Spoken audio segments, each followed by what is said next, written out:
Սոցիալական ցանցերը հեղեղված են երեխաների լուսանկարներով եւ տեսանյութերով, ովքեր արտասվելով աղաչում են Ռամզան Կադիրովին չլքել Չեչնիայի նախագահի աթոռը։ Ramzan, пожалуйста, не уходите, мы вас очень сильно любим. И папа вас любит, и я любим. Կադիրովի կողմնակիցները, որոնց թվում պարզվում է կան նաև բազում երեխաներ, սոցիալական ցանցերում կոչ են անում նրան շարունակել ղեկավարել երկիրը։ Ramzan, не оставляй нас, пожалуйста.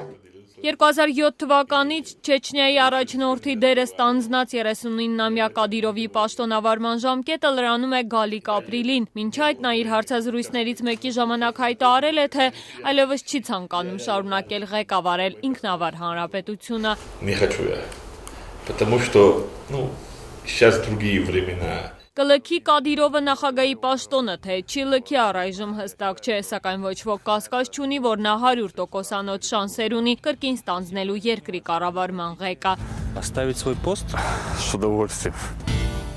Իմ ժամանակն անցել է, փետրվարի 27-ին հայտարարել էր Կադիրովը։ Նույն օրը մեկ այլ հարցազրույցի ժամանակ իր մասին երրորդ դեմքով խոսելով ավելացրել էր. Սա Կադիրովի գագաթնակետն է։ Вот для Кадырова вот пик, я считаю. Հենց այդ пահից էլ Չեչնիայում մեկնարկեց արշավը, որի մասնակիցները Կադիրովին խնդրում են մնալ։ Не хочу, чтобы он ушел.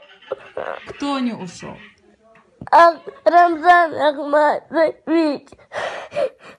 Բացի մանուկներից Չեչնիայի առաջնորդին սատարում են նաև դպրոցականները, պաշտոնյաները, հողագործները, մսավաճառները, վարորդները եւ այլ հազարավոր մարդիկ, որոնց միավորում է նույն խնդրանքը։ Ռամզան Ահմադովիչ, աղաչում ենք չհեռանալ։ Вы самый лучший глава республики. Мы любим вас, не уходите. Կադիրովին ուղված այս կոչերը կարելի է տեսնել Գրոզնիի փողոցներում երթևեկող մեքենաների վրա, խանութների դռներին, մարդկանց հագուստներին։ Գնալու ցանկության մասին հայտարարությունից մեկ օր անց Կադիրովը շտապել է նահանջի տեղ թողնել, Ինստագրամում գրելով, որ ռուսական օրենսդրության համաձայն Ռուսաստանի նախագահը որոշում է թեկնածուների ցանկը, որից էլ Չեչնիայի ժողովուրդը պետք է ընտրի իր ղեկավարին։ Ռամզան Կադիրովը Չեչնիայի իշխանության ղեկը, հիշեցնենք, ժառանգել է հորից Ահմադ Կադիրովից վերջինիս սպանությունից հետո։ Կադիրով կրտսերի կառավարման տարիներն աչքի են ընկնում մարդու իրավունքների խախտումներով, խոշտանգումներով, մարդկանց առևանգումներով։